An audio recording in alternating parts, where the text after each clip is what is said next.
Ser mãe já é, por si só, um exercício diário de proteção. Mas existem maternidades em que, além de proteger do frio, da fome e do perigo, a mãe precisa proteger do olhar. Do olhar que julga, do olhar que estranha, do olhar que exclui.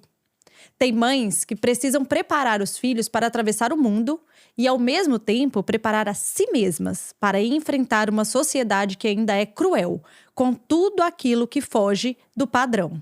Hoje, a gente vai falar sobre maternidade e preconceito. Não olhando só para a criança, mas principalmente para quem sente tudo primeiro, a mãe. Como dói, como marca, como cansa. E como, mesmo assim, essas mulheres seguem criando seus filhos fortes, conscientes e cheios de amor. Olá, eu sou a Fernanda, mãe da Liz e idealizadora do Vita Materna. E se você gosta do conteúdo, apoie esse projeto. Sabe como? Se inscreva no canal e deixe um comentário aqui nesse vídeo. Vocês não têm ideia do quanto esse gesto simples pode ser grandioso pro Vita Materna. Roda a vinheta.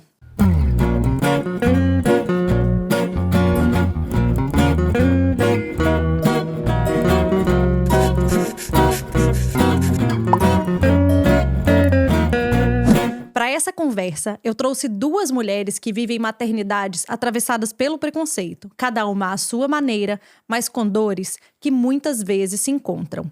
A Célia é mulher negra, psicóloga, professora universitária e mãe de um adolescente com síndrome de Down, o Daniel Lindo da Silva, como ela o chama, de 15 anos.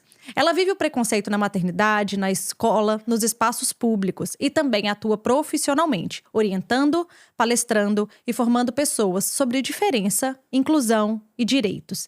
E a Lara, mãe do Lucas, de 13 anos, e do Guilherme, de quase 15 anos, que já pode pedir música no Vita, porque está vindo pela terceira vez. E ela já dividiu com a gente a sua história de maternar por adoção, mas hoje volta para falar sobre o preconceito, que atravessa a maternidade de quem escolhe amar filhos que não vieram do próprio corpo. Enfim, meninas, sejam muito bem-vindas. Bem-vinda de volta, né, Lara? Isso. E bem-vinda, Célia, Obrigada. ao Vita Materna. Gente, esse tema, ele já estava na minha mente. E aí ele ficou muito forte quando a gente veio gravar o episódio com a Lara.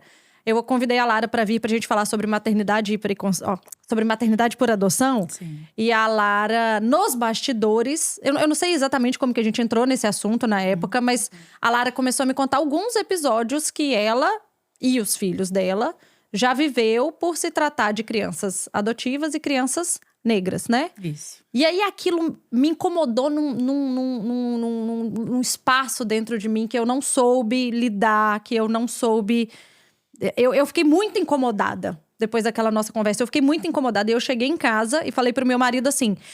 Eu não sei quando que vai ser a próxima temporada, mas o tema eu já tenho. E eu já tenho também a convidada.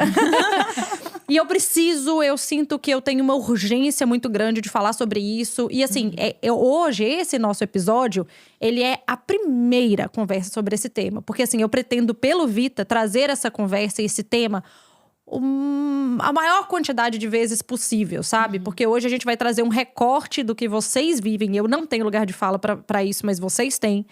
E é um recorte que muitas mães passam em outras situações. Vou dar um exemplo. Minha irmã já esteve aqui, né? A Lara conheceu minha irmã.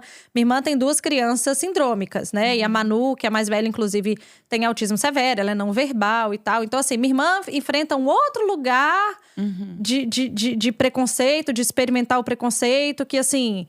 que também é diferente do que vocês vivem e que dói, que dói num lugar parecido. Então, assim, eu acho que é um tema que o Vita, e não só o Vita, mas assim, o maior número de programas de internet, de TV, enfim, de educativos, de entretenimento precisam falar, sabe? Então, assim, primeiro, obrigada por virem. É um tema forte, é um tema delicado, mas é um tema que…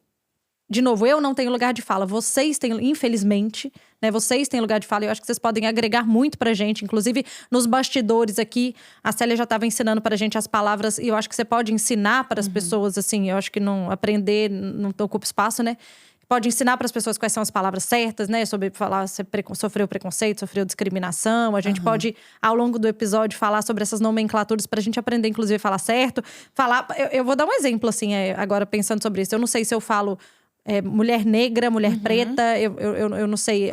Tem hora que alguém me instrui de uma forma, tem hora que alguém me instrui de outra. Então, acho que você vai ter propriedade para falar sobre isso. Inclusive, essa você já pode até responder, né, Célia? Pode falar, negra, preta, tá tudo certo. Eu não tô infringindo ou ofendendo, né? Muito mais que infringir, eu não tô ofendendo.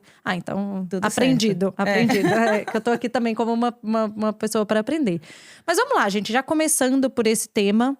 Eu queria ouvir um pouquinho de vocês, assim, em que momento que vocês perceberam que a maternidade de vocês atravessaria o preconceito? Em que teve uma situação que marcou, teve um episódio que marcou, teve, enfim, algum acontecimento? Ou só aquela expectativa por exemplo, o Daniel com o diagnóstico da síndrome de Down. Ali já houve um medo do que estava por vir em relação à sociedade.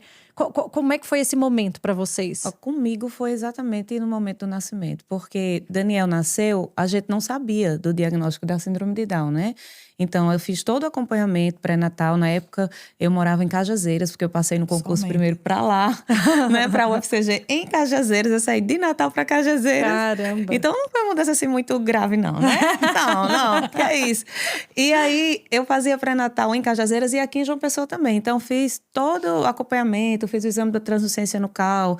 Eu tinha 29 anos na época que eu engravidei, então não tinha nenhum caso de deficiência na família, nada. Mas quando Daniel nasceu, veio o diagnóstico. E quando Daniel nasceu, eu já era mestre em psicologia.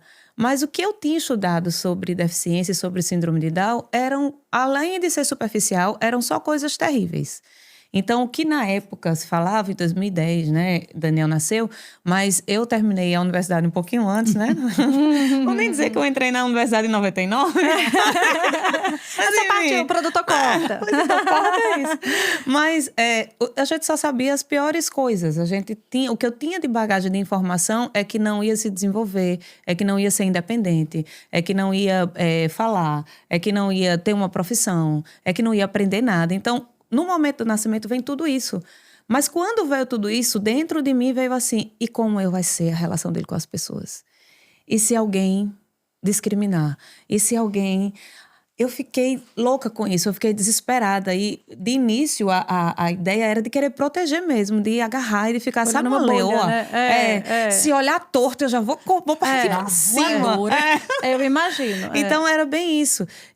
Só que, enfim, né? Quando ele nasceu, a gente só conseguiu confirmar o diagnóstico 3 meses depois, porque na época era mais difícil vir o exame, tinha que ir para fora do estado.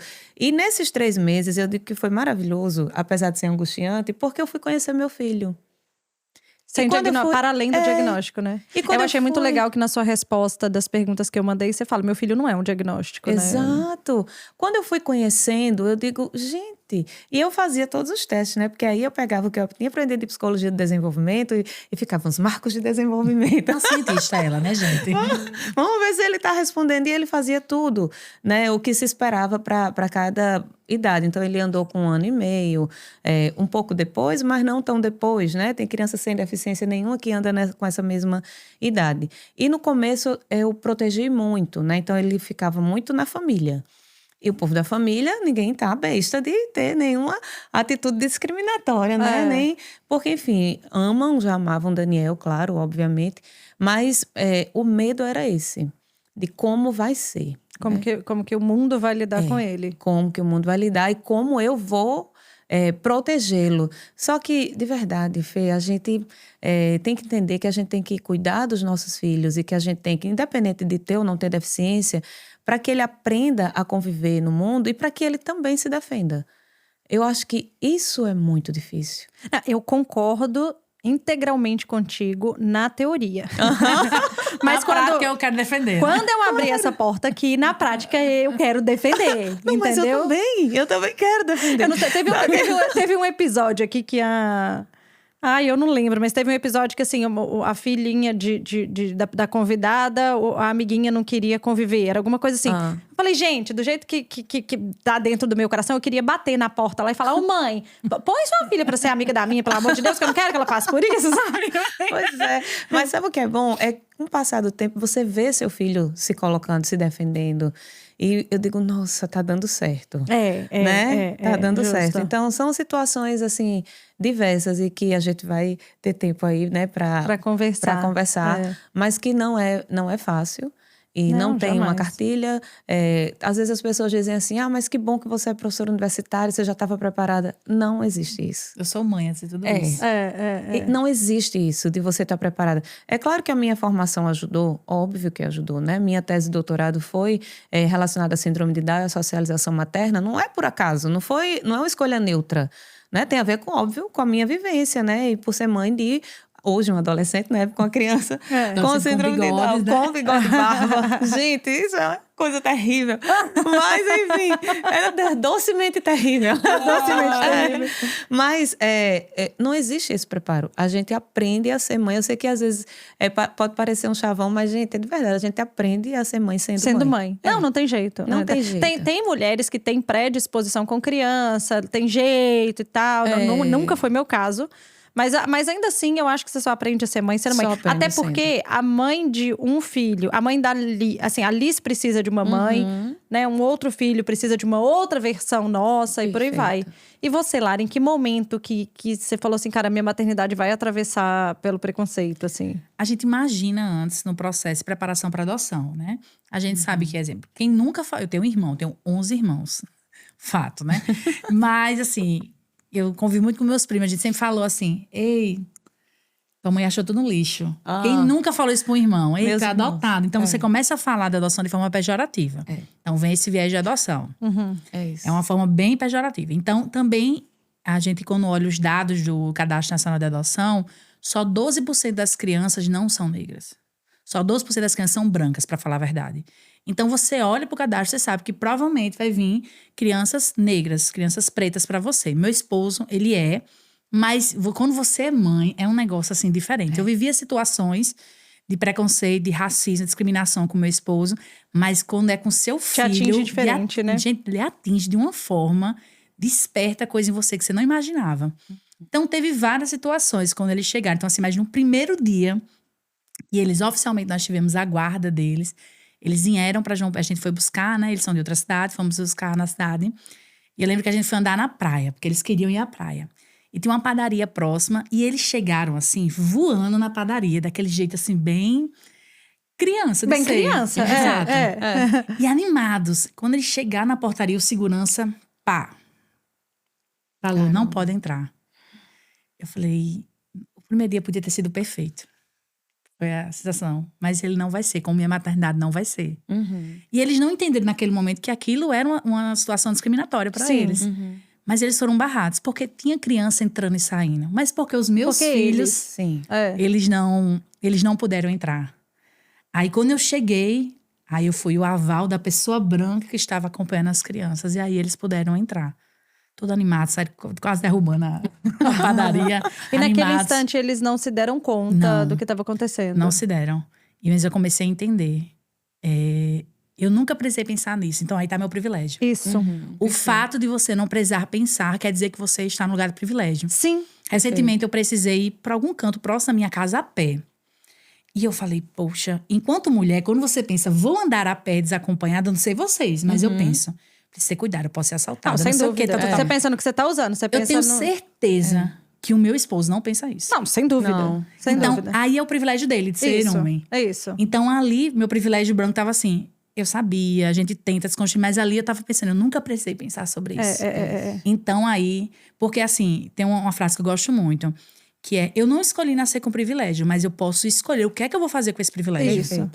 Eu não escolhi nascer branca, sei o que e tal, mas eu escolho o que eu faço com o meu privilégio. Porque a partir do momento que eu não faço nada, eu tô sendo contribuindo para isso. Eu lembro que no dia que... a situação que você compartilhou comigo no dia do seu episódio, ela me marcou muito, muito. E eu acho que vale muito a pena a gente falar sobre ela aqui. Porque é uma situação que eu, no meu privilégio, eu nunca ia imaginar que alguém passa, assim. E quando você me contou, eu fiquei com tanta raiva, assim. Eu fiquei com muita raiva que eu queria ir lá e resolver com o garçom. O problema. Sabe, assim, eu queria ir lá e brigar. Aí isso é o do garçom, né? Eu queria que você contasse um pouquinho a história. Porque foi o motivo principal desse episódio, assim, sabe? Tem horas que quando acontecem situações, você... Tem 3 coisas que você pode fazer. Você pode resolver logo na hora. Tem hora que não dá pra resolver. E tem hora que você, meu amigo, quer, tipo assim, agir irracionalmente. Que você quer... Sim. Tipo assim, eu não quero ser uma pessoa comedida, racional. Eu quero quebrar um barraco. E nesse dia foi um dia que eu não pude fazer nada. A gente tava num grande restaurante em outra cidade. E criança ama pegar balinha, né? E ele pediu tanto essa balinha, minha gente. Tanto essa balinha. Eu comprei essa balinha pra esse menino. E ele tava com a balinha lá de... Era propaganda, né? Aquela balinha bem que vende. Aí ele tava feliz. E a gente tem uma máxima. A gente fala assim, melhor dar do que receber. A gente sempre fala quando eles recebem algo. E Vitor foi pagar a conta. Eu fui no banheiro. Lucas, com essa máxima na cabeça, que eu falei, olha, você recebeu, mas lembra, melhor dar do que receber. Lucas chegou todo animado. Já falei que foi com o Lucas, né? Todo animado. Chegou pro garçom, fez, você quer? Ele tava, tipo assim, ele entendeu que ele recebeu, ele tinha que dar pra alguém. O cara, não quero não, precisa vender nada aqui não. E ele tirou o Lucas do ambiente. Não, isso foi essa história... E eu tava assim, digamos assim, eu tenho pouca noção de metro, mas eu tava a muitos metros de distância, só vendo. Aí o Lucas saiu, porque ele é todo alegrinho. Ele saiu todo alegrinho, saiu e tal. E não deu tempo, porque o garçom já foi... Quando eu voltei... Pronto. Então, essas são situações comuns. Naquela hora eu não pude resolver, mas Tiago fala, você sabe por que isso aconteceu? Mas eu também não vou falar toda hora. Sim. Porque é cansativo pra mim, enquanto adulto, imagine pra ele quanto criança. Ele entendeu ou não? Uma que ele entendeu muito forte foi quando a gente tava em um ambiente público aqui de João Pessoa. E todas as crianças estavam de bicicleta e de... Não me engano, patinete, né? E patins e skate. E eles chegaram lá. Eu falei, Vitor, esses meninos vão ser barrados aqui. Tu aposta quanto? Aí, Vitor, mas tá todo mundo aqui. Eu disse, mas eles vão ser barrados. Tem uma placa lá que no lugar, inclusive, não pode. Mas tava, tipo assim, umas dezenas de crianças. Eu acho que você sabe qual lugar que eu tô falando. E eles chegaram. Quando esses meninos botaram o pé, o segurança falou, aqui não pode negócio de roda, nem skate, sei o quê. Aí eu virei, isso daqui é o quê? Não, que não sei o que começou. Isso aqui é o que eu tava querendo apontar. Era pra várias crianças brincando. Fazendo isso. Aí meus filhos disseram, mamãe, por que a gente não pode brincar? Se tá Aí todo eu mundo falei, brincando. filho, é proibido. Eu sei que tem outras crianças brincando, mas mamãe vai tentar resolver isso. Eu falei, meus filhos vão poder brincar? Aí eles entraram, eles disseram, não pode. Eu falei, tá certo. Quem é o responsável aqui? Nesse dia eu fui resolver. Nesse dia eu fui. Então eu cheguei ao, sei lá, se é superintendente, como é o nome do espaço. Aí ele falou, não, porque não sei o que. Eu falei, o senhor está sendo discriminatório. Aí saí falando, ele, não, olha, e começou a, tipo assim, se desculpar de uma maneira ridícula. Isso. Naquele dia, os meninos viram assim, eles ficaram numa antessala, eles viram os pais dele brigando. Ao mesmo tempo que foi, talvez, difícil, mas eu queria que eles soubessem que enquanto tiver um momento e espaço, a gente vai brigar, mas que eles também saibam brigar pelas próprias guerras dele. Então, assim, tem várias situações, assim. Teve uma no supermercado que é bem clássica, que quando a gente tá na porta do supermercado, me fica pedindo o quê? A bendita balinha, né? Eu quero isso aqui. Eu falei, não vou levar. Não vou levar. Aí o segurança chegou. Essa criança tá me incomodando? Eu falei, então, ele tá, mas é meu filho. Aí ficou todo constrangido, porque eu devolvo constrangimento. Eu não tenho obrigação nenhuma de limpar a consciência daquela pessoa que foi. Então... E recentemente outra pessoa chegou, falou, mamãe, ele é muito... Mamãe, fulano perguntou se eu trabalhava aqui no supermercado. Gente, tem uma criança. A roupa totalmente diferente. Tipo assim, por que o meu filho foi confundido num lugar de serviço? Sim. Eu não falo lugar de trabalhador, não, mas um lugar que está para servir as pessoas. No supermercado aqui de classe alta, aqui de uma pessoa. Então, são várias situações. Você pergunta, por que isso está acontecendo? Por que isso acontece com um e não acontece com o outro? Então, os meus filhos... eles fizeram romper esse lugar de privilégio que eu tenho. E eles salvaram de mim mesma. Sim. Eles salvaram de mim mesma. O que eu acho interessante é que ainda existem pessoas que acham que não é necessário falar sobre isso. Que é mimimi. Que é besteira. Porque não tive essa intenção. Não foi por maldade. Mas não foi por maldade. Não. A gente não tá questionando se foi por maldade, se não foi por maldade, se teve ou não teve intenção. Mas o resultado foi. Exato. Foi discriminatório. Existe um preconceito, ou seja, existe uma atitude, uma predisposição a se comportar de forma negativa unicamente porque aquela pessoa tem uma cor de pele diferente. Isso, porque a cor de pele, que não é diferente, que é a maioria, né, do Brasil. Sim. Porque a cor da pele dela é negra. Então, por conta disso, existe na pessoa uma predisposição a se comportar de forma negativa. A agir com discriminação. Então, é claro que a gente tem que falar sobre isso, né? Não, e eu concordo totalmente, até porque... E assim... De novo, eu acho que assim, a gente pode se posicionar, é porque a gente quer ter opinião pra tudo hoje em dia, né? A gente acha que precisa ter uma opinião pra tudo que acontece no mundo o tempo inteiro. E eu não entendo por que a gente chegou nesse lugar. Porque assim, eu, por exemplo, não tenho lugar de fala sobre isso. Então, não cabe a mim achar ou não achar se a gente precisa ficar falando sobre esse tema ou não. E se você perguntar para todas as pessoas negras, se elas já passaram por isso, se elas querem que esse tema seja debatido, a resposta é unânime. Todas querem que seja falado sobre isso, que a gente precisa desconstruir muita coisa. Pode ter sido sem querer? Pode ter sido, mas tem um ditado que fala assim, quem bate não lembra, mas quem apanha não esquece. Exato. Entendeu? Por isso então, que se fala... foi sem querer. Sim, mas você pensar sobre Mas por isso. isso que é importante, quando as pessoas acham que é mimimi, falar que é estrutural. Porque você Exatamente. repete sem nem você perceber. Tá lá. Eu lembro que nessa semana que aconteceu isso, eu fui aqui sozinha, né? Fui pra terapia, fui ter um tempo sozinha numa padaria. Aí uma padaria bem assim, de classe alta, ali na Edson Ramalho, né? Que é uma avenida bem, sei lá dizer. É uma importante aqui de João Importante, Pessoa. João Pessoa. Eu sentei nessa padaria, pedi uma comida e sentei. Aí fui comer. Quando eu olhei ao redor, que tem gente que fala, o teste do pescoço. Acho fantástico. Quando eu olhei ao meu redor, todas as pessoas que estavam sentadas nas mesas eram pessoas brancas, igualmente a mim. Mas todas as pessoas que estavam servindo eram pessoas negras. Toda a posição de serviço, não do gerente que eu tô falando, não daqueles que estavam numa posição pouco mais, mas todas as posições de serviço. E o pior, para piorar, que as roupas que eles usavam era como se fosse era lenço, era como se fosse roupa de antigamente, colonial. Aquilo me pegou de uma maneira muito grande. E eu falei, caraca, eu nunca pensei sobre isso. Você poderia Então, passar nessa padaria milhares de vezes. E eu achar achei natural. Nada demais. Então, é isso quando eu falo assim, você não escolheu nascer com privilégio, mas o que você faz a partir disso, o que você escolhe, o que você consome. Então, exemplo, o desafio de trazer referência para os meus filhos, que não são apenas lugares de serviço. Tem um amigo nosso meu, que ele é médico, ele é bem altão assim, negro, e bem simpático, ele muito simpático. Eu lembro que quando meus filhos conheceram ele, eu falei, olha, isso aqui é o tio tal. Ele é médico, mamãe? Eu falei, filho, mas é médico de verdade? Eu falei, Até eles duvidaram, porque é difícil. Porque só é mostrado os lugares de serviço. Isso. Não que são lugares dignos, mas por que só esses lugares? Sim.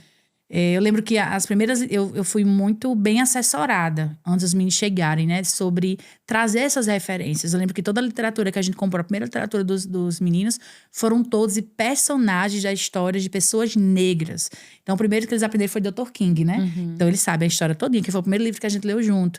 Então, esse desafio de trazer referências. Porque as referências que vão dar para eles é que eles não pertencem a esses lugares. Então, os nossos filhos estudam na mesma escola, né? E a gente ama a escola, maravilhosa. Mas é uma escola de classe média, quase alta, assim, uma escola de classe média, que você olha que não há muitas crianças negras. Porque não existem muitas crianças negras nessa escola, porque é uma questão estrutural, é lembrar disso. Sim. Sim. E essa educação antirracista, ela é essencial. Sim. Começando em casa, sim. Claro, a gente tem que começar em casa, mas tem que expandir para outros espaços. E a gente só vai expandir se a gente discute, se a gente chega nas pessoas e diz, a gente tem que parar e pensar sobre isso, sim. A gente tem, sim, que desconstruir. Porque o que está estrutural lá, arraigado, parece natural. Então, mas não falei nada demais. Para e pensa no que você falou, né? Se critique. O outro não dá uma obrigação de lhe consolar porque você fez sem querer. Tá certo. Isso. E o que causou no outro, né? Quando você Isso. para pensar o que causou no outro, então você vê que não foi sem querer. Eu tive um treinamento quando eu trabalhava numa empresa aqui em João Pessoa, eu tive um treinamento de liderança, então falava sobre comunicação. E aí, nesse treinamento, o mentor virou e falou assim, olha, se comunicar não é sobre o que você fala. Sim. É sobre o que a pessoa recebe. Isso. Perfeito. E isso é uma coisa completamente diferente da outra. E a partir do momento que você entende isso, você tem muito mais empatia, obviamente. E você aprende a se comunicar com as várias pessoas diferentes que você se conectar com o mundo. E aí, eu trouxe isso pra vida. Isso não é só sobre liderança de empresa, entendeu? Assim, o que a gente fala... pode reverberar de várias formas em várias pessoas. Sim. E assim, não, mas eu falo desse jeito e isso pode ou não... Sabe, a gente vive em sociedade, sabe? Não é sobre isso. Eu acho que uma outra situação que vocês vivem e que a gente não para pensar sobre elas, a gente estava falando mais ou menos um pouco aqui nos bastidores, é a escolha da escola. Sim, né? perfeito. Porque assim, por exemplo, pra Alice, vou dar um exemplo, a Alice. Menina branca, não sei o quê, vou escolher uma escola particular pra ela e tal. Não sei, o que eu olho? Eu olho nível de educação, eu tô decidindo se eu quero pôr ela numa escola bilíngue ou não. É esse tipo de coisa que eu tô analisando. Eu tô analisando a ideologia da escola pra ver se tá alinhado com a minha ideologia, se vai ter… essas são as coisas que eu olho, assim, né? Dentre outras, assim, professor que tá lá, enfim. Mas essas são as coisas. Vocês precisam olhar outras coisas. Sim. Muito além dessas. Porque isso pode definir se seu filho vai sofrer bullying, vai sofrer preconceito. Não que em algumas escolas tenha, em outras não. Sim. Mas vocês precisam se preocupar com isso, sabe? Então, conta um pouquinho disso. Porque eu acho que isso já começa na escolha da escola, sabe? Sim. Que é um ambiente que a criança… Por que eu tô falando de escola aqui? Porque é um ambiente que a criança vai passar muito tempo. Então, a gente tem que fazer uma escolha muito responsável. Como é que é esse processo? Assim, como é que é essa experiência pra vocês? Vai, tu tem mais tempo. Então… Eu cheguei por causa de tudo.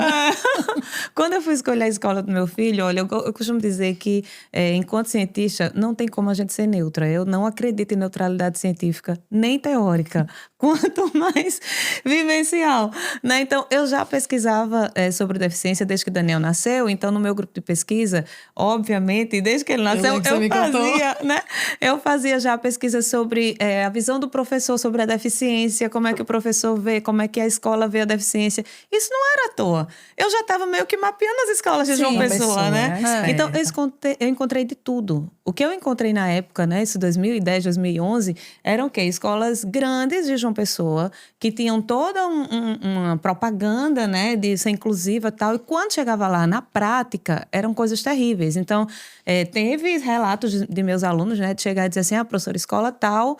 super famosa em João Pessoa, grande, de referência, não sei quantos anos existe essa escola. E a ação deles é dar uma folhinha para essa criança. Separar. Deixa ele ali quietinho no cantinho, que ele não vai dar ele problema. Ele não vai incomodar, então tudo certo. Então, eu tive o privilégio, né, de trabalhar e de ver e usar a minha profissão também para conhecer e mapear a escola. Então, eu fugi dessas escolas. Eu nem passei lá. A minha irmã, com a Manu, ela tem autismo severo e não verbal. Não sei se eu acho que eu falei aqui. Aí ela colocou a Manu numa escolinha lá, que já não está lá mais, mas ela colocou numa escolinha que, no final das contas, minha irmã falou assim: ela não foi inclusa, ela foi aceita. E uma coisa, cara, é completamente diferente da outra. É completamente diferente da outra. Sabe? E foi onde ela falou: eu estou buscando uma escola que inclua a minha filha. Esse negócio que você comentou, né? Dá um papelzinho pra ele colorir ali no cantinho, se não você gritar muito, tira da sala. Porque a Manu ainda tinha isso. Ela tá gritando muito, tira da sala. Isso não é incluir. Não é inclusão. Nem de longe. E criar as outras crianças numa bolha, né? Exato. Isso. Porque as outras crianças não veem o diferente. Isso. E não convivem. Então, eu defendo a inclusão com unhas e dentes, sabe? Agora, eu defendo também a escola. Em que sentido? Em que a escola precisa passar por uma reestrutura. Não dá para a gente pensar na inclusão real se a escola permanece com a mesma estrutura. Com os meus alunos, eu costumo fazer uma brincadeira que eu digo assim: fecha o olho aí. Pense na sua casa agora. Imagine exatamente todos os cômodos que tem na sua casa. Se você fosse receber hoje 50 pessoas para morar com você na sua casa e você não tem direito a mudar nada, ia dar certo? Foi professora, que terrível. Não vai ter nenhum banheiro extra. Não, o banheiro que tem é todo esse. Mundo junto. É todo mundo junto. Então, é o que estão querendo fazer com a escola, sabe, Fê? Sim, não concordo. dá. Você tem mais pessoas, e são pessoas, sim, que exigem uma atenção diferenciada. São pessoas, sim, que têm… você tem que ter uma sala de regulação. Tem que ter. Tem pessoas autistas na escola, e então… se a escola não é capaz de aprender, ela não é capaz de ensinar. Não é. Agora, eu defendo a inclusão e defendo o professor também, defendo essa reestrutura da escola, trabalho com unhas e dentes para isso. Por quê? Para não parecer uma visão simplista de que basta a escola aceitar que vai dar certo. Não vai. Não é só a escola aceitar. A escola precisa ser estruturada para isso. Agora, também não dá mais para a gente pensar, vamos pensar um tempo de estrutura e depois a gente recebe a pessoa com deficiência. A gente está discutindo isso no Brasil desde a década de 60, e eu sei que teve ditadura e tal, e obviamente a gente não vai entrar nesse ponto, porque se a gente for entrar, a gente não sai mais. Né? E eu gostaria, inclusive, de falar sobre isso, mas eu vou me segurar. Né? Vamos pensar só de 80 para cá, vamos pensar da Constituição, né? A nossa Carta Magna, ela já defende que a educação é para todos. Exato. Então, se a gente pensa década de 80 para cá, a gente tem mais de 45 anos nisso, né? Vai fazer 45 anos nisso. Então, quer dizer, como é que a gente não se preparou? A gente não se preparou nesse tempo. Aí agora vamos então se preparar e só depois receber as pessoas com deficiência? Não dá mais. Não dá tempo. A gente vai ter que fazer a reforma com todo mundo morando em casa. Sabe? Vai dar muito mais trabalho, vai fazer poeira. Mas tem que começar. Mas vai eventualmente. doer, vai ser desconfortável. Quem já passou por uma reforma tendo que morar na casa é terrível. Não é confortável. Mas você vai deixar de fazer a reforma? Olha, estourou um cano na sua casa. E ninguém pode sair de casa. E agora? Tá lá um molhadeiro. Mas vamos lá chamar o mecânico, vai quebrar, o pedreiro vai ter que vir e vai ser um desconforto. Vai ser um desconforto, mas a gente precisa reestruturar a casa para que ela seja funcional para todos nós que moramos na casa. Essa história do desconforto me lembra que, às vezes, as motivações só vêm quando ela é minha dor. Exato. Isso.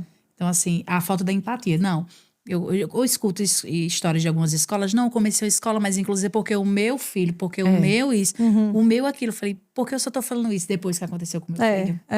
Então, porque antes a gente não vê. Exato. É isso, a gente não vê antes. Mas eu vou dar um exemplo prático meu, assim. Eu só fui entender, pesquisar a fundo, estudar mesmo. Me mantenho estudando, inclusive, é contínuo. Sim. Sobre o autismo, por causa da minha sobrinha. É isso. Porque vira um nome, não é um número, não é uma coisa longe, vira Aí se um você me nome. perguntar assim, Fernanda, e se a Manu não fosse autista, você não tivesse essa referência familiar tão próxima? Ô, gente, eu não vou ser hipócrita. Sim. Muito provavelmente eu não entenderia nada de autismo. Nem eu de síndrome de Down. Isso. Eu Entende? continuaria numa bolha. Pois é. Exato. Então, veja, antes de Daniel nascer, não é que eu não era defensora ou que eu não acreditava que as pessoas deveriam ser incluídas. Eu acreditava. Eu acho que se alguém me perguntasse antes, eu ia defender a inclusão. Sim. Mas não do mesmo jeito que eu defendo hoje. Não é? Então, depois que Daniel nasceu, então tudo passou a ser visto de uma forma diferente. E, de verdade, eu não acho que isso é ruim. Não. Não, Eu de acho forma que isso alguma. é positivo. E eu acho que é aí o que Larinha estava falando, né? Do nosso local de privilégio, de a gente poder dizer isso para as pessoas.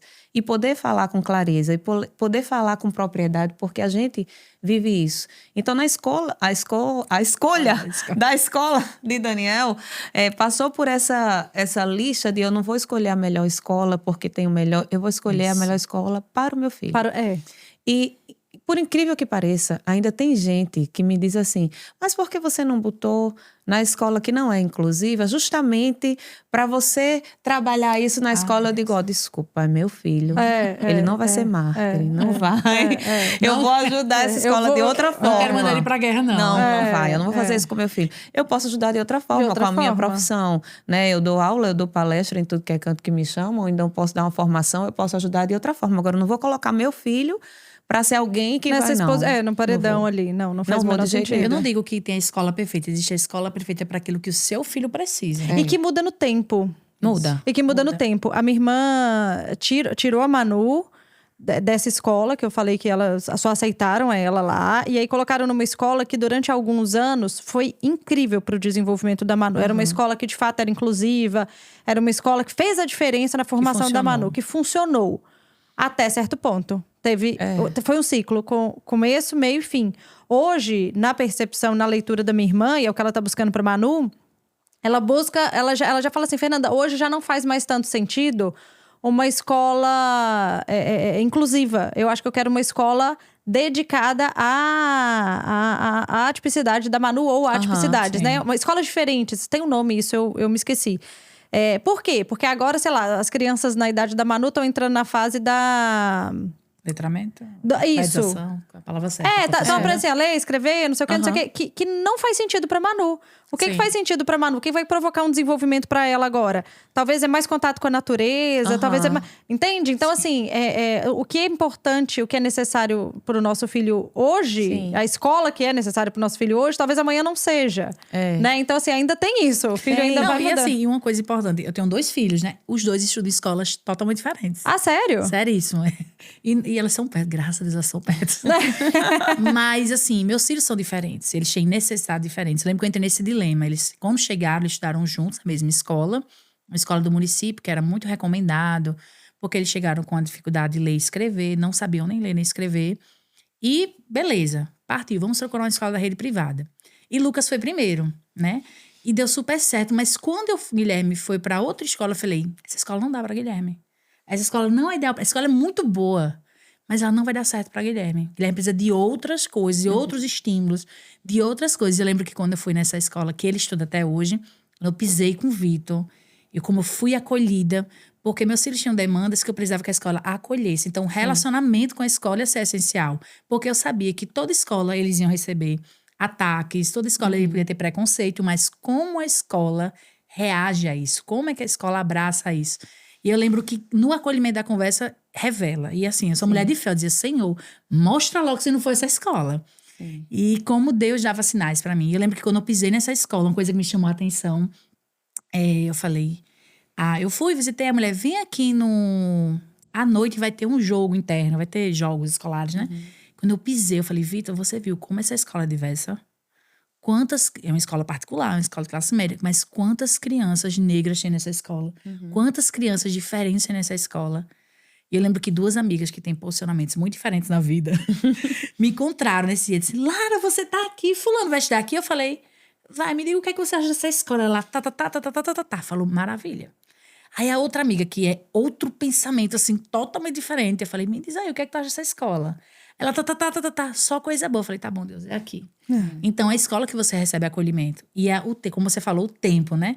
O tempo que meu outro filho precisava era diferente do que o meu outro filho precisava. E eles estudam realmente em escolas diferentes. É um pouco difícil, às vezes, rotina já caiu São João no mesmo dia, quase eu fiquei louca. Mas foi assertivo demais, eu não me arrependo de maneira alguma. Ah, que legal, que legal. Porque, assim, eu também entendo as mães que tentam otimizar. Porque João Pessoa, ainda assim, por mais que os trânsitos esteja caótico, de distância, é uma escola a outra. Vai, é tranquilo. Você pega, sei lá, um São Paulo da vida, não dá, porque as crianças têm que estudar na mesma escola. É outros 500. E vem cá, as crianças, né, de vocês, têm muita experiência de bullying, de preconceito dentro da escola? A gente contou o caso da padaria, a gente contou o caso do restaurante, a gente contou… Como é que funciona essa experiência na escola? Então, com Dan, eu não passei por isso, porque eu acho que eu consegui mapear bem. É o que eu falo. Né? Eu consegui mapear bem, mas eu passei situações antes de decidir a escola. Então, a primeira escola que ele estudou, eu fiz já tinha essa pesquisa em andamento, né?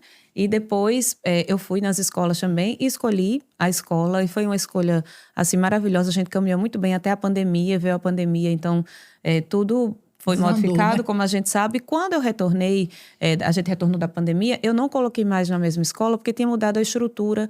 Era uma outra coordenação pedagógica e eu tinha um posicionamento que eu achava que era interessante para aquele momento, que era reter meu filho.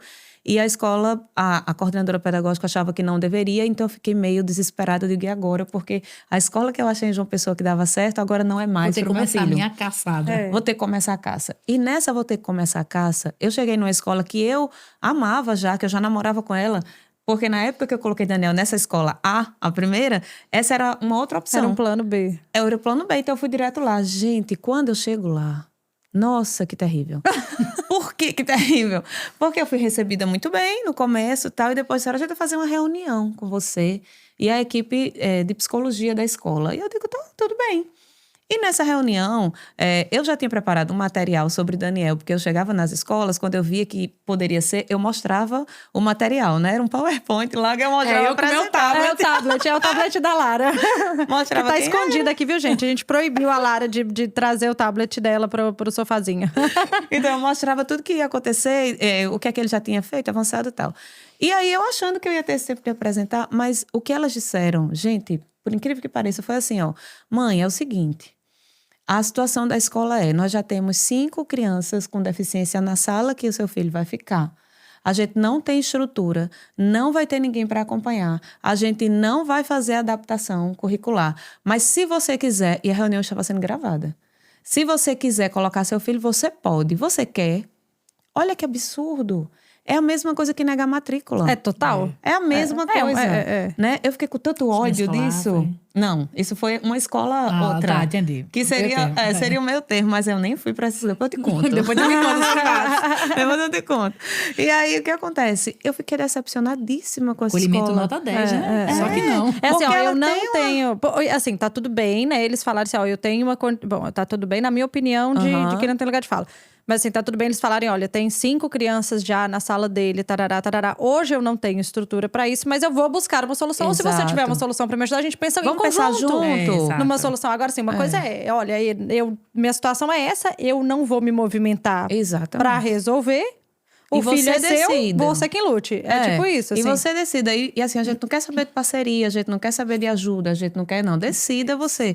Isso sendo Ainda bem que gravado... revelou logo na hora, né, amiga? Porque exato. imagina tu descobrir isso com um bom Então, dedão. é isso que eu digo, que eu fui agraciada por Deus de poder ver antes de alguma coisa acontecer com o Daniel. Porque quando a escola diz isso, claro que eu não vou botar meu filho lá. Sim, sim. E elas gravaram a minha resposta pra quê? Porque se eu abrisse algum processo judicial, Houve uma elas iam aceitação dizer, sua. olha, ela que não quis. É. A gente, em momento nenhum, negou a matrícula do filho dela. Já é tudo Interpretação do preparado. brasileiro Já é tudo péssima, preparado. né? É horrível isso.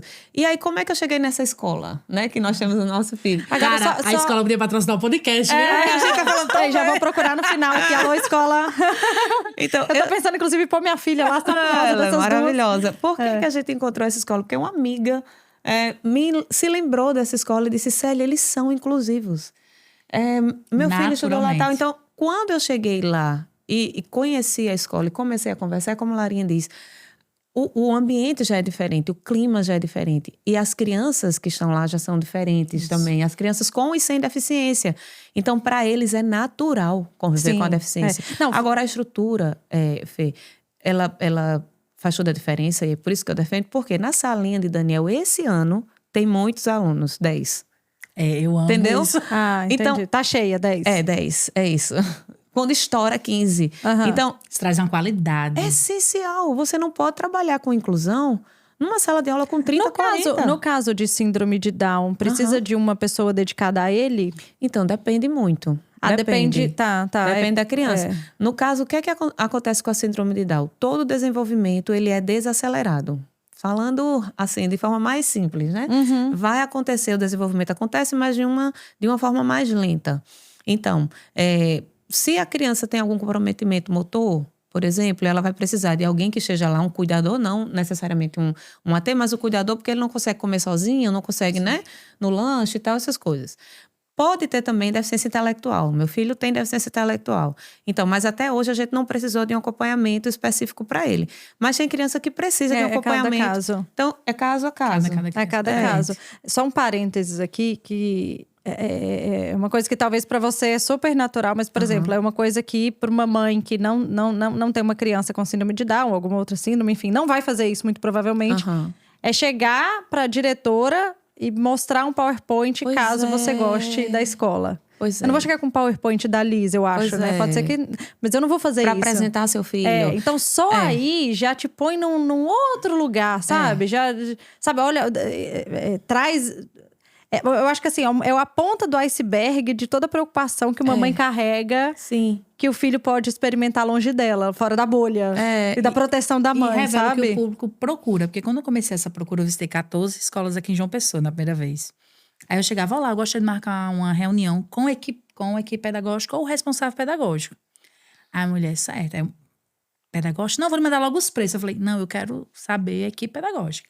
Aí quando eu chegava, não era alguém do comercial. Então eu sinalizei, que o comercial é totalmente diferente. Ela dizia, não, mas eu quero conversar sobre isso e aquilo. Eu dizia, qual é a linha de pesquisa? Gente, umas coisas básicas. Qual é a linha de pedagógica que a escola usa? O amor. Falei, beleza. O amor tem em casa, tem bastante. Não tô querendo saber da pedagogia também, querida. Os métodos e tal. E eu lembro que, tipo assim, as escolas não estão preparadas para as mães que questionam também. Não. Que perguntam, que vão além. Porque às vezes só quer dar o preço, a estrutura. Ai, a gente faz isso, fica tantas horas na escola. E, assim, eu sofri com isso, viu? E a gente fica pensando também, Fê, assim... por que é necessário levar o PowerPoint? Por que é necessário apresentar seu filho, Porque você né? já sabe. Validar. Você já sabe que a escola vai Isso. ficar com medo, com temor de... Eita, quem é essa criança? Então, foi uma estratégia que eu encontrei de dizer assim, olha, é uma pessoa. É um ser humano. É um ser humano, é uma criança. E aí a gente Maravilhoso. pode... Tem um nome. Linda Silva. Linda E aí a Silva. gente pode pensar assim... mas não precisava disso. Talvez daqui a alguns anos não precise. Hoje ainda precisa. Hoje ainda precisa. E para mim, de verdade, tudo bem eu ter que falar do meu filho. Por quê? Porque eu quero que ele seja de fato incluído. E eu quero que, de fato, as pessoas entendam e saibam quem ele é. Porque muito de quem ele só vai conseguir demonstrar se derem a chance para ele. Isso. Então, é meio que eu tenho que falar por ele no começo, né? Sim, sim. Mas depois as pessoas vão ver quem ele é. Então, não deveria ser assim? Não. Não deveria, mas é. Mas é. E faz parte do combate dessa educação que eu defendo, né? Tanto a educação antirracista quanto a educação antidiscriminatória, né? De você esperar ver quem é o outro. Isso. Né? Isso. Por outro lado, também vamos falar do nosso sindicato de mães, né? Tem algumas, misericórdia, que elas atrapalham muito esse processo. Fica assim, mulher, não atrapalha, que a gente tá conseguindo tantos avanços. Faz o favor de não atrapalhar. Que é o quê? Esconder da escola qual é a realidade do seu filho. Isso não vai ajudar. Só vai trazer mais insegurança para a escola. A escola vai ficar sem entender o que ela vai fazer diante de uma situação, de uma necessidade do seu filho. E você vai esconder por quê. Sim. Porque eu acho que isso é um absurdo, que a escola deveria saber. A escola não sabe. Vamos ajudar? Né? Então, não é que você está se humilhando. Eu estou me humilhando. Não está, mulher. Você está esclarecendo, você está dizendo. Você está ajudando. Você está ajudando. Talvez uma criança sem deficiência, a mãe que chega na escola no comecinho, né, na educação infantil, diga assim, olha, ele não gosta de leite, por exemplo.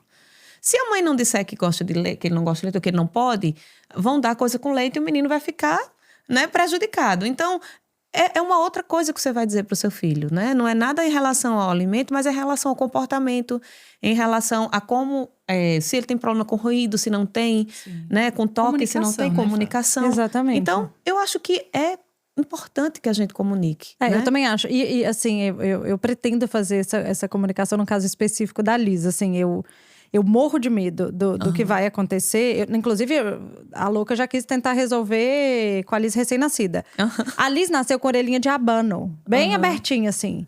Igual a minha. Eu tinha orelhinha de abano, mas eu fiz cirurgia. Só que eu fiz cirurgia já velha. Eu fiz assim, velha assim. Eu fiz cirurgia, eu tava com 18 anos. Eu já tinha passado por todo o processo de bullying. Ou seja, faz uns 3 anos. Faz uns 3 anos isso. Tá claro. super, foi tipo agora. Essas contas já E aí, só que eu não sei se na época... Bom, eu falo que isso não me incomodou até eu estar disposta a fazer uma cirurgia numa criança de 1 ano. Aí a gente vê se não me incomodou de fato, né? Mas assim, o pessoal me desenhava no quadro.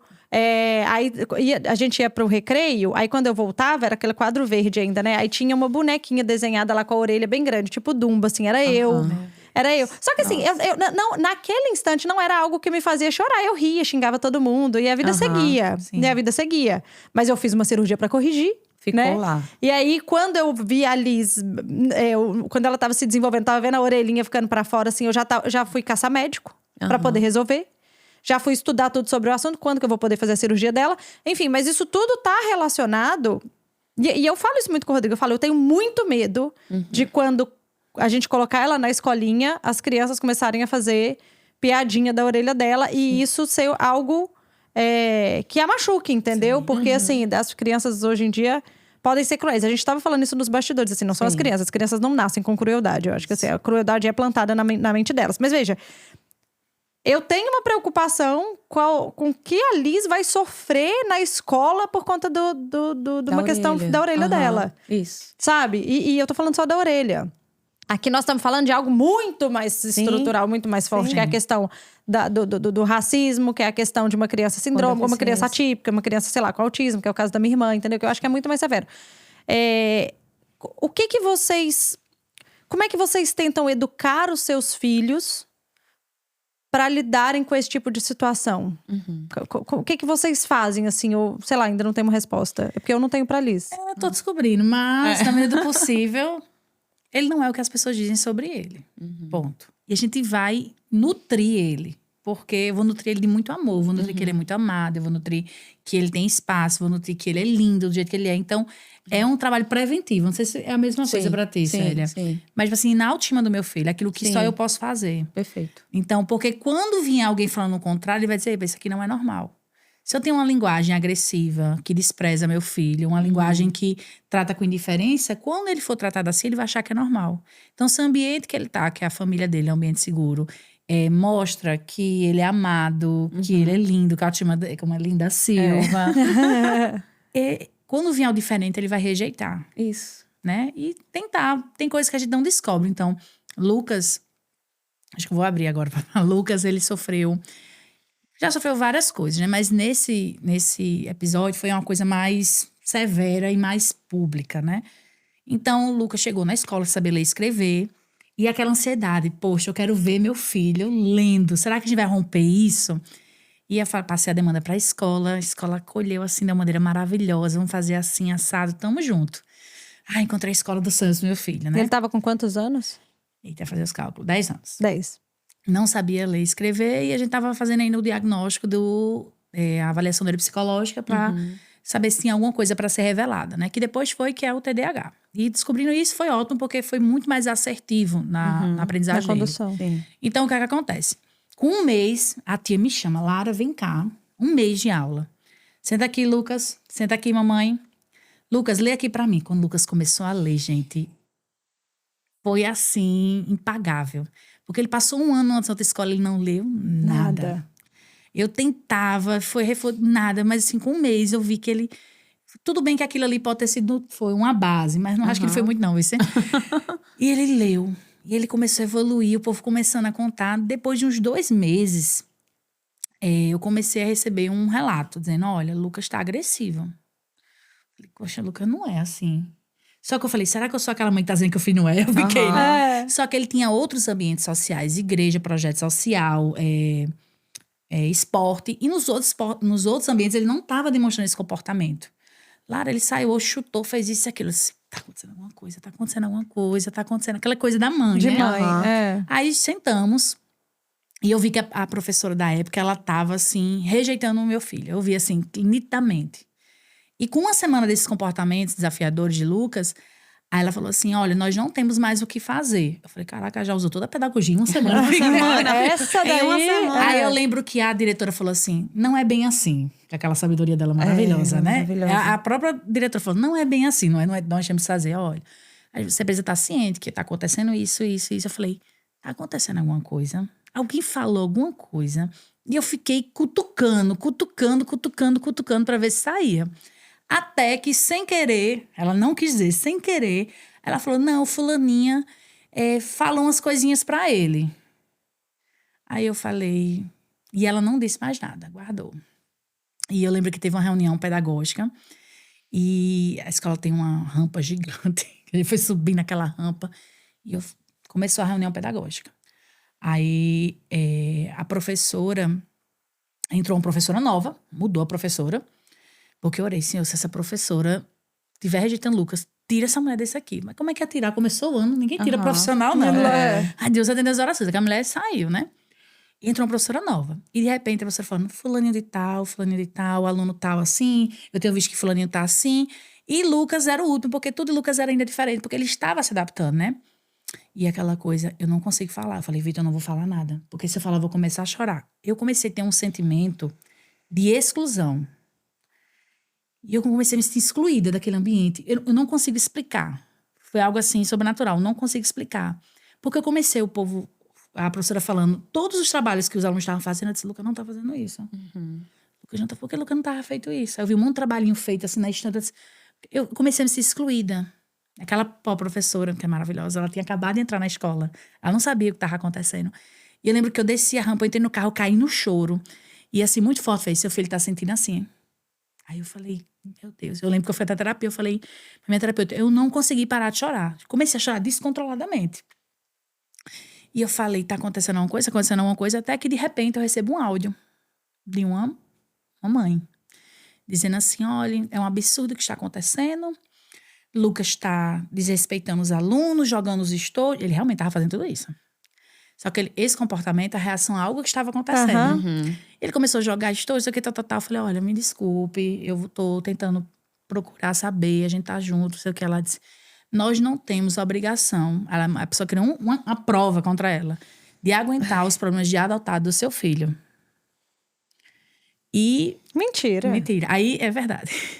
E assim, eu deletei muita parte dessa história. Então, quando eu escutei aquilo, eu comecei a urrar no meu quarto tanto ódio. Porque a minha vontade Eu sempre, sim. Ela perdeu o eu sou réu uma primário. pessoa cristã que acredita no perdão, mas eu, naquela hora, eu Mas tu tem sonhei limite. matando aquela mulher. É, então tem limite. Foi uma raiva que eu nunca tinha sentido na minha vida. E eu lembro que eu falei, Vitor, eu não aguento. E eu fui, ele fazia integral, eu fui buscar ele no final da escola. E na semana que isso aconteceu, passou um filme na sessão da tarde chamado Joel, que é uma criança, filha por adoção, que na escola os pais se reuniram para expulsar esse menino. E quando eu cheguei na escola, a diretora, eu falei, fulana me mandou um áudio dizendo isso e aquilo. Eu não tô aguentando. O que é que tá acontecendo com o meu filho aqui? Será que tá acontecendo Joel? É um filme que eu assisti. A diretora já me interrompeu. Eu falei, eu sei o que é Joel e aqui não vai acontecer Joel. Ela se posicionou muito forte. Ela disse, procura um advogado. Pode procurar, a escola tá aqui.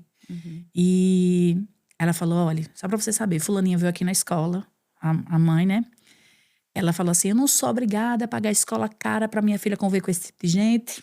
E daí, Ladeira abaixo. ladeira abaixo. Ladeira abaixo. Ela falou, Lara, eu não vou te contar tudo pra te poupar. Aí, só que se a pessoa bota isso pra fora, imagina que tá no coração dessa pessoa, Sim, né? sim. E eu lembro que tinha festinha do São João da escola. E Lucas só corria pra mesa da fulaninha. Porque ele era...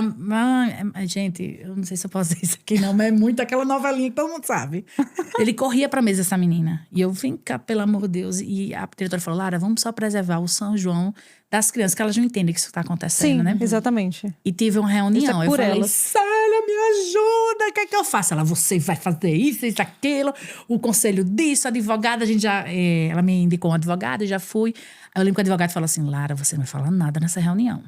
Porque ela convocou uma reunião, pediu uma reunião. A mãe pediu uma reunião na escola, eu queria uma reunião escolar, urgente. Não, a escola tentou obediar, mas a escola viu que trazer... Aí tudo de mal que ela tava falando, ela ia só se enforcar. Sim, resumindo. Sim. Só que eu pensei que a reunião, eu tava tão desorientada, pensei que a reunião só era a gente, os problemas do meu filho com o filho dessa pessoa. Só que não, a reunião foi com todos os pais, e eu não conhecia esses pais. Já tinha um grupo que eles fizeram sem mim. Caramba, Lara. E aí, o que é que aconteceu? O meu advogado falou assim, Lara, você não vai abrir a boca pra nada. Eu falei, pelo amor de Deus. Como é que consegue? Se você vai dizer assim, medidas estão sendo... Aí ele me deu uma frase, eu ficava no espelho. Não sei o quê, não sei o quê. Medidas estão sendo tomadas. Qualquer novidade, falar com o advogado. Eu lembro que eu ficava recitando isso pra mim, porque eu não conseguia entender que sentimento era esse que estava de mim, dentro de mim. Sim. E eu lembro que a gente foi pra essa reunião. Quando eu cheguei, eu vi todas as mães. Eu falei... E ela, conversando com as outras mães. Eu falei, meu Deus, como é que vai ser essa reunião? Aí a diretora muito sábia, eu falei, essa reunião está sendo feita porque fulaninha pediu. E ela vai começar a falar. E aquela professora nova chegou, né? E eu lembro que ela falou assim, eu não lembro do rosto da pessoa, eu lembro do pé, do sapato. Porque eu não conseguia olhar. Porque minha vontade era matar. Eu não buscava a Luca na escola, porque o meu medo era voar assim em cima do pescoço. E ela falou assim, então, eu não entendo primeiro porque ele está nesse tipo de escola. Porque se ele não sabe ler e escrever, ele tem que estar aqui. Menina, já queria voar. Nossa. A equipe pedagógica queria voar. Só que assim, a diretora muito sábia, né? Ela tava dando era corda pra ela se focar. E ela falando isso. Aí e falou, soltou todo o seu veneno. Porque ele tá aqui, não sei o quê, tá. Até que uma mãe levantou a mão e eu queria falar. Falei, pronto, Lucas aprontou com outra criança. Porque ele reagiu. Sim. Ele reagiu. Quem aí não? ela falou, não, então... Eu não sabia o motivo dessa, né? A outra mãe falou assim, mas se Lucas tá fazendo... Aí começou todas as mães defenderem Lucas. Já pensou sem me conhecer. Sem saber quem eu era. Todas as mães foram empáticas. E eu lembro que depois ele falou, não, que foi bem isso. Tipo, a pessoa que ofende, né? Eu não sei muito bem, não sei o que e tal. E a professora falou assim, gente, eu tô nova aqui, eu pude observar, mas eu quero dizer algumas situações que aconteceram aqui com o Lucas. E eu não sabia. Aí ela falou... Teve uma vez que todas as crianças chegaram com chapéu e todo mundo brincando. No dia que Lucas chegou, falou, ixi, tá parecendo um macaco com chapéu. E um dia Lucas chegou com a bota. E todo mundo chegou com a bota de antes. Ninguém falou, não. Mas quando o Lucas chegou, eu falei, menino, tu não fica bonito nem de bota. Tu não é feio, preto? Caramba. Então a professora começou a trazer coisas e as mães começaram a entender. Eita, meu filho não é um alecrim dourado. Meu filho pode ser uma pessoa racista. Pode. E ela começou a trazer essa situação. Eu lembro que eu choro. Sabe aquele show de você se segurar, de urrar? Eu não consegui me controlar. Eu chorava assim, ela falava. Mas eu vi que ela foi um anjo, porque ela expôs tudo que precisava ser exposto. E que assim... Aí ela, no final, ela fala assim, por que vocês acham que quando o Lucas fazia, quando o Lucas fazia isso, era diferente com os outros. E vocês acham que o nome disso é o quê? Porque ela começou a falar, porque quando o fulano faz, não acontece, porque quando o Lucas faz. Esse Lucas apenas reagiu à forma que ele estava sendo tratado. Aí ficou até uma clássica frase, que ele sai um dia, bateu a porta. Aí porque a mãe diz, não vou comprar isso não, que é caro. Aí minha mãe vai lá e faz o quê? Compra, né? Aí teve um dia que ele bateu a porta da escola e fez, eu não preciso passar por isso, minha avó é rica. Virou um meme da família. Eu vai me matar porque eu disse isso. Num dia que tava todo mundo xingando ele, ela disse que ele bateu a porta, falou assim, eu não preciso passar por isso, minha avó é rica. Ele quis dizer assim, minha avó cuida de mim. Porque ele sabe que isso que ele tá passando não era normal. Não é porque as isso. pessoas que amam, então volto lá, no início que eu disse, então, o fato da escola ter comprado a briga, exposto a objeto da sabedoria, e tinha dito, ó Lara, se a reunião não acabasse com ela, a gente registrou no cartório tudo direitinho, mas infelizmente, em 10 anos de lei racial, não se tem ninguém condenado, preso por racismo. Então, a gente fez todas as medidas e a gente fez um trabalho com a escola, mas é essa a diferença. Porque eu sei que onde eu batesse, meu filho ia encontrar com pessoas desse jeito. Mas a diferença é como a escola se posicionou. Sim. De abraçar. As psicólogas estavam já tudo doidas, assim, querendo voar, a equipe toda. Mas a gente fez todo um trabalho. E a importância da escola acolher. Do profissional acolher, a minha filha é uma santa. Agora, essa professora é professora de Daniel. Não, pelo amor... E é uma maravilhosa. É. E você fica perplexa, né? Poxa, nós estamos em 2000, aqui Isso. foi 2025 ou 2024, Isso. Larinha? Foi 24, foi 23. 23, estávamos em 2023. Como é que a gente vai ver uma situação Ainda dessa racista nesse nível? Ainda dessa. É real. Então, quer dizer, essa discussão ela não é simples, ela não é desnecessária. Ela é muito necessária. Ela é muito necessária. E assim, a gente tem que dar holofote para a situação dessa mãe completamente atrasada no tempo, enfim. Mas a gente também dá luz a todas as outras mães que ressignificaram a reunião. Sim. Sabe? Então, assim, para uma descompensada, existem outras que apoiaram a causa, que vão fazer a parte delas, aparentemente, entendeu? Sim, é só, fizeram. infelizmente, assim, que existem várias dessas descompensadas. E, assim, elas criam os filhos. De novo, os filhos não vêm com preconceito, né? Os filhos aprendem isso de algum lugar, sabe? E aí, geralmente, a gente aprende de casa, sabe? E talvez se a escola fosse grande, né, isso passasse de forma mais diluída. Em que sentido? Não, deixa pra lá, isso é coisa de criança. Isso eu amo escola pequena. Não vamos também problematizar. Isso. E não tem que deixar pra lá, né? A gente tem que resolver, a gente tem que ir atrás. Né? Com o Daniel, eu não cheguei a passar na escola isso porque eu não coloquei ele naquela outra escola. Eu acho que foi isso, né? Quando eu chego nessa escola, que tem muitas crianças com deficiência também, né?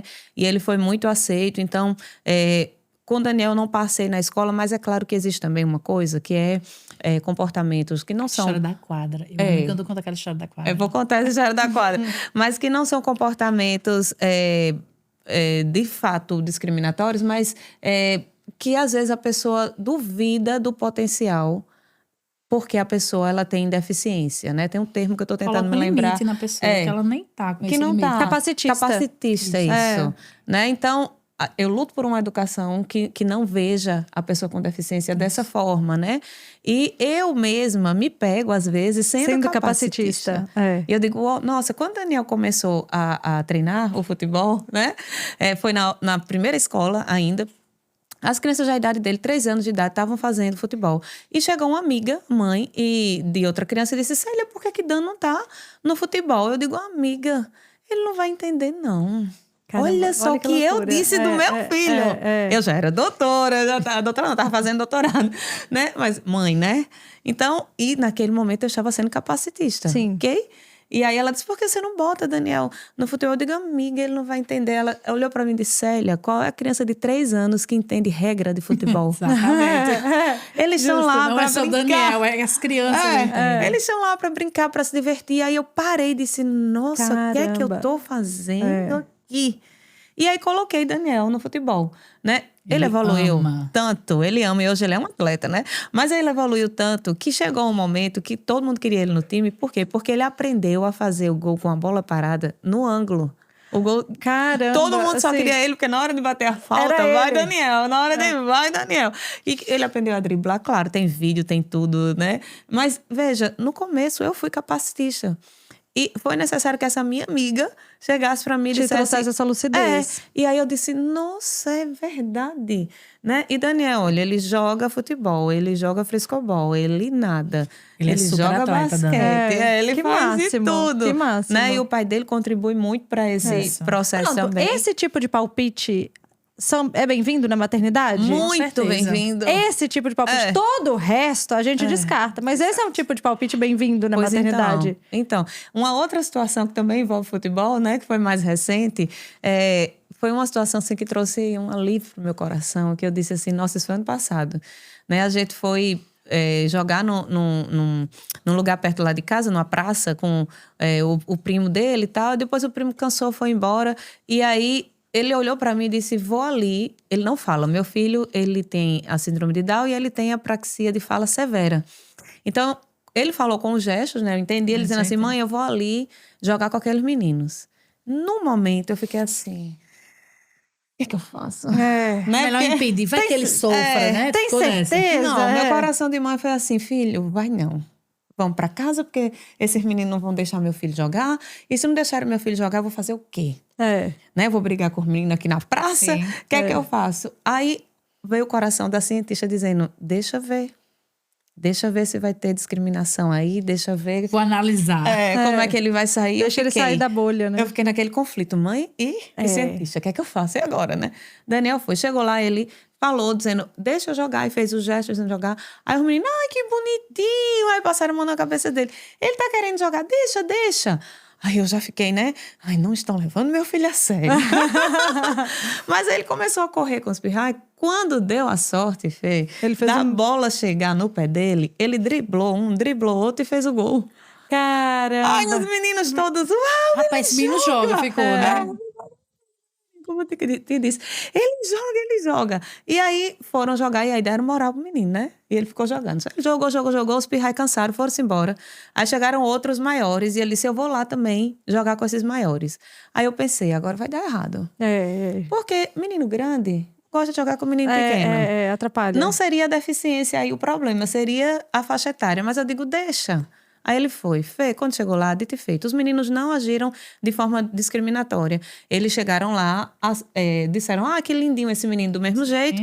Mas ele não pegou na bola a hora nenhuma. Né? Então, os meninos corriam muito mais rápido, jogavam a bola com muito mais velocidade. Chegou uma hora que ele botou a mãozinha para trás, assim, e ficou olhando. Aquilo me deu uma dor no coração. Eu disse, e agora, o que é que ele vai fazer? Resiliência, né? Vamos ver se ele tem resiliência aí. Quando ele olhou, estava chegando 3 crianças da idade dele, ficaram num cantinho, porque é uma quadra enorme de areia, na verdade. E aí ele viu os 3 meninos e disse, eu vou lá, mamãe. Eu digo, lá vai. Quando chegou lá, ele chegou para os meninos e disse, vamos jogar nós 3 aqui. E o menino bora, e ele ficou jogando com os meninos. Aí eu digo, nossa, ele tem resiliência. Ele se adapta. Ele se adapta. Ele olhou que aquele ambiente não cabia ele. E ele não ficou ressentido com isso. Então eu pensei, ele já passou por situações onde ele não foi aceito. E que eu não sei.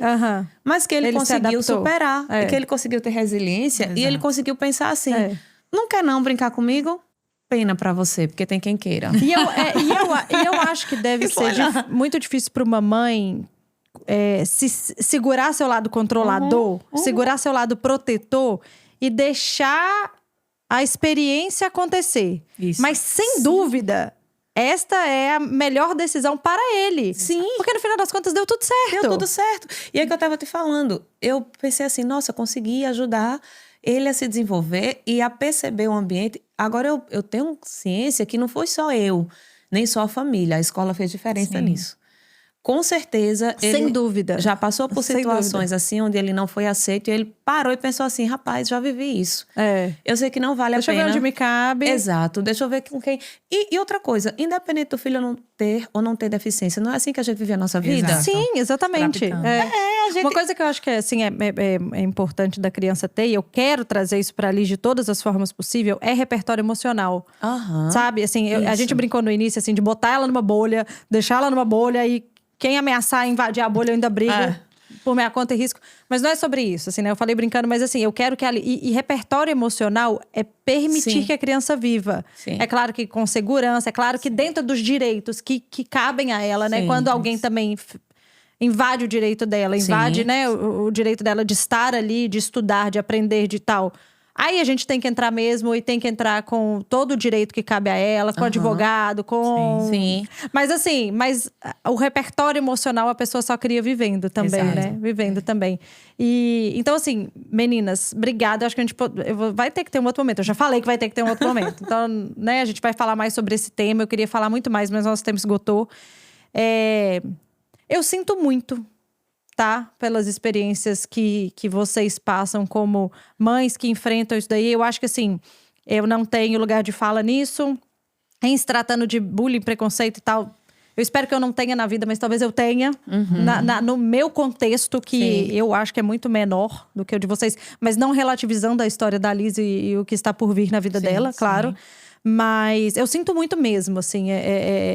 Eu espero, do fundo do meu coração, criar uma filha que faça diferente na vez dela, Sim. para as outras pessoas, que ela entenda e que ela saiba usar o privilégio dela para fazer diferença na vida dos outros. Sejam crianças negras, sejam crianças atípicas, ela tem 2 primos sindrômicos, seja na vida de quem for. Eu espero muito que eu seja uma formadora de um ser humano que faça a diferença, sabe?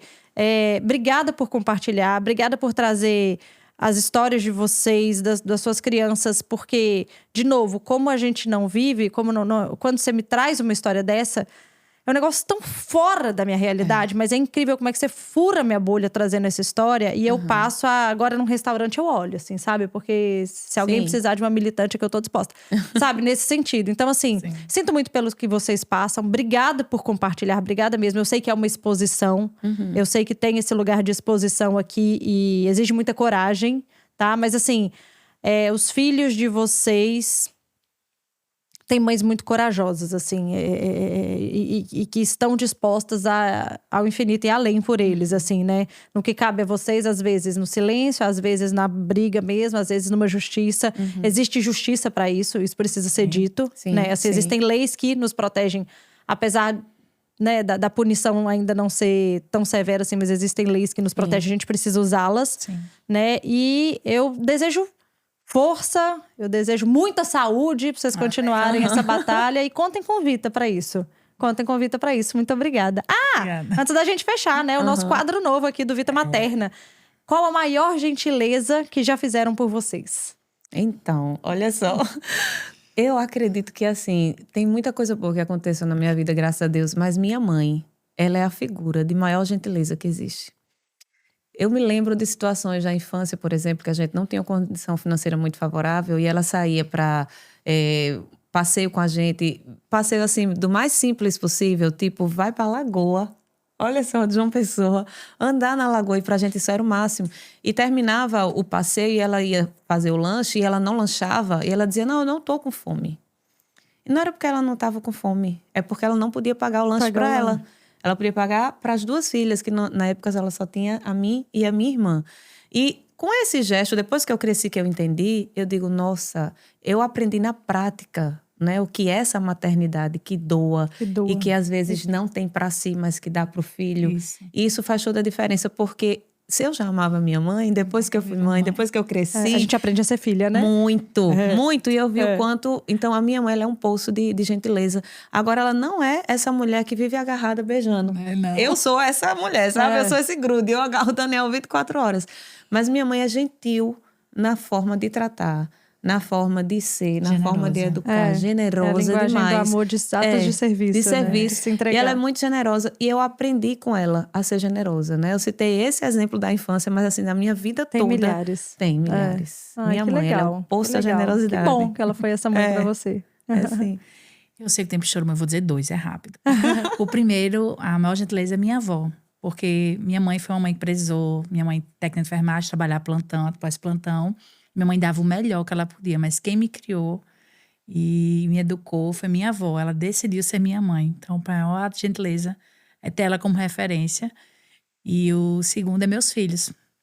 a gentileza de me adotar como mãe. Porque a gente fala muito, né? Eu adotei ele como filhos, mas eles decidiram.